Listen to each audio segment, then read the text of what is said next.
ఎంత చక్కగా ఉందో కదా.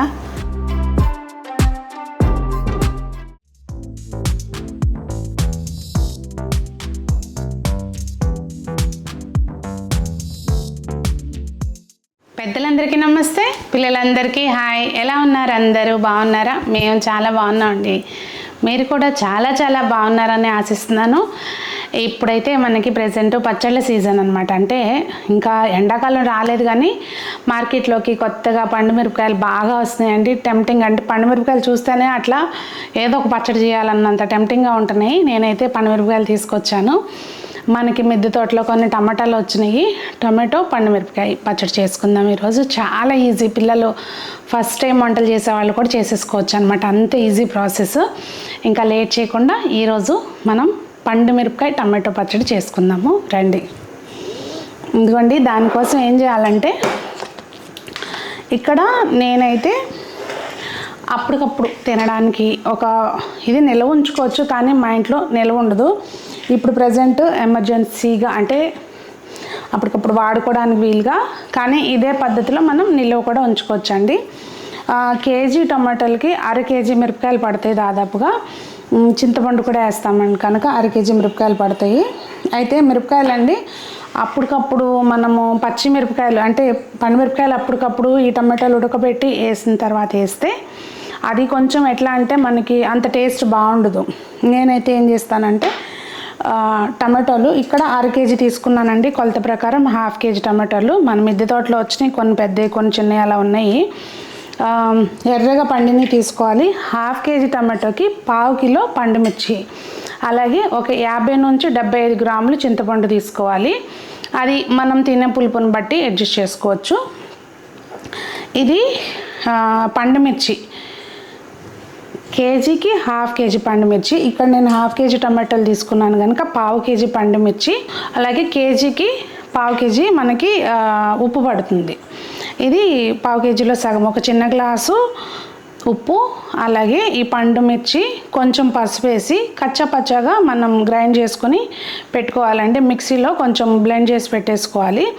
అది నేను ఆల్రెడీ చేసి పెట్టుకున్నాను. ఇదిగోండి ఇలా ఉంటుంది. ఒకసారి నేను ఎలా చేశాను అనేది మీకు చూపిస్తాను.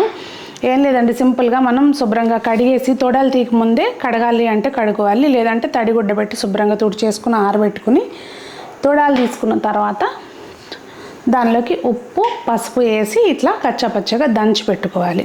పెట్టుకున్నాక మూడో రోజు ఈ ప్రాసెస్ చేస్తున్నాను.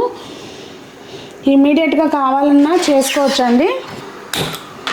కొంచెం ఒక 1/2 టీ స్పూను మెంతులు, చక్కగా మెంతులు కమ్మటి వాసన వచ్చేలాగా వేయించుకోవాలి. కావాలంటే ఆల్రెడీ మన దగ్గర మెంతులు ఆవాలు కలిపి పట్టిన పిండి ఉంటే అది కూడా వేసుకోవచ్చు, కానీ ఇక్కడ నేను ఓన్లీ మెంతులు మట్టుకే వేస్తున్నాను. మెంతులు మంచిగా దోరగా వేగిన తర్వాత ఇది తీసేసుకోవాలండి. డ్రై రోస్ట్, ఆయిల్ ఏం అవసరం లేదు. ఇదిగోండి, ఇప్పుడు అదే మూకుడులోకి మెంతులు వేగిన తర్వాత ఒక 4 టేబుల్ స్పూన్స్ ఆయిల్ తీసుకోవాలి. మళ్ళీ మనం పోపు పెట్టుకుంటాం కనుక ఎక్కువ ఆయిల్ ఏం అవసరం లేదు.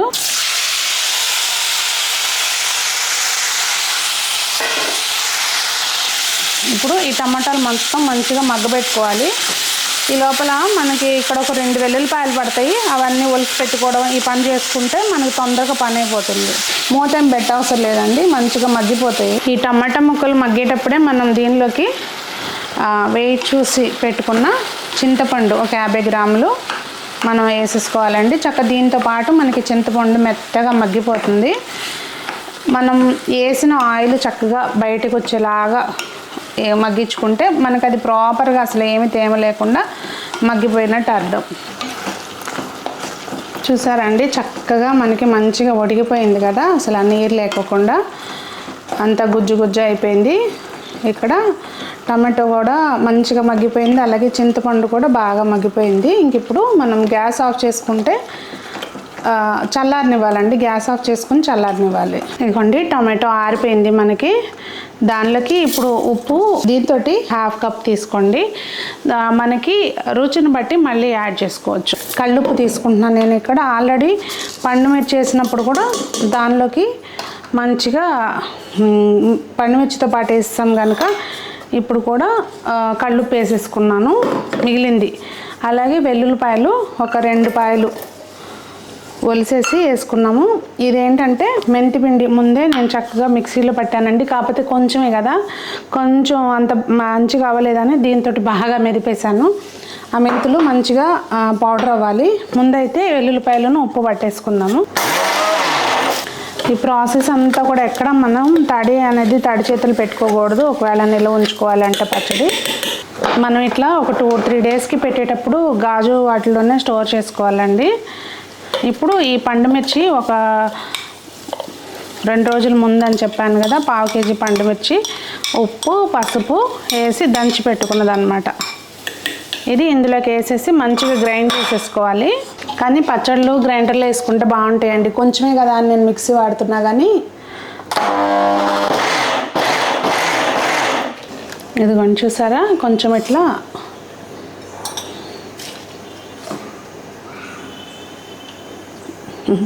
ఎంత చక్కగా ఉందో కదా. మళ్ళీ ఇంకొంచెం ఈ గింజ అనేది కనపడుకోకుండా గ్రైండ్ చేసుకోవాలి ముందు.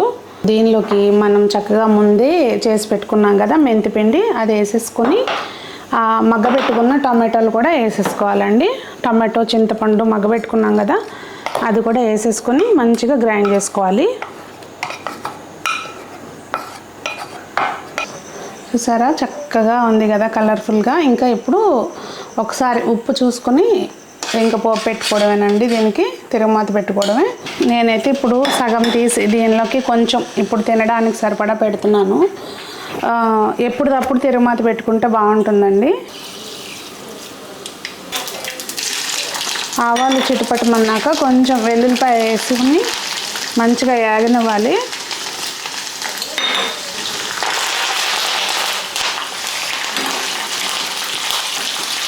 పచ్చడిలో మిరపకాయలు చాలా బాగుంటాయండి. ఊరి చాలా బాగుంటుంది. ఇంకంతే.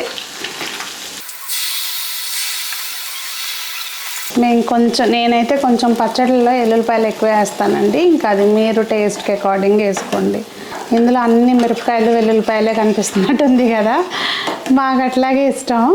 కొంచెం పచ్చడిలోకి ఆ నూనె అలా తేలుతూ ఉంటేనే పచ్చడి టేస్ట్ అండి. మనము అప్పుడప్పుడు వేసుకుంటాము చట్నీల్లోకి. ఇప్పుడు టిఫిన్స్లో కూడా ఆల్రెడీ చట్నీ చేసినా కానీ కొంచెం పెట్టుకుంటాం కనుక కొంచెం ఆయిల్ ఇవన్నీ అని చూసుకోవద్దు. ఇది చేసి ఒకవేళ పచ్చళ్ళు అయితే మొత్తం మానేయాలి, తింటే కనుక ప్రాపర్గా తినాలి. అది నా పండ. చూసారా ఆయిల్ అంతా పీల్చేసుకుంది. ఇప్పుడు ఇలా ఏమి లేనట్టు ఉంటుంది కదా, మార్నింగ్కి మళ్ళీ మనకి ఆయిల్ అంతా పైకి వస్తుంది. ఇదిగోండి మన టొమాటో పండు మిరపకాయ పచ్చడి అయితే రెడీ అయిపోయింది. ఇక గుమ్మలాడుతూ ఎప్పుడెప్పుడు తిందామా అన్నట్టు ఉందన్నమాట. ఇంకా మిగిలింది అయితే నేను ఇదిగోండి ఇదంతా ఉంది కదా, వేరే గ్లాస్ జార్లోకి తీసి ఫ్రిడ్జ్లో పెట్టేస్తాను. ఇది ఎప్పటికప్పుడు ఇలా కొంచెం వేసుకున్నాం అనుకోండి తిరుగుమాత బాగుంటుంది. అదండి మరి ఈరోజుకి వీడియో. మరి మీకేమనిపించింది? చాలా ఈజీగా చేసుకోవచ్చు అనిపించిందా? మరి మీరు కూడా ట్రై చేయండి. ట్రై చేసి మీకు ఎలా వచ్చిందనేది తప్పకుండా కామెంట్స్లో తెలియచేయండి. మరి అందరూ బాగుండాలి, అందులో మనం ఉండాలి అని ఆశిస్తూ మీ సునీత.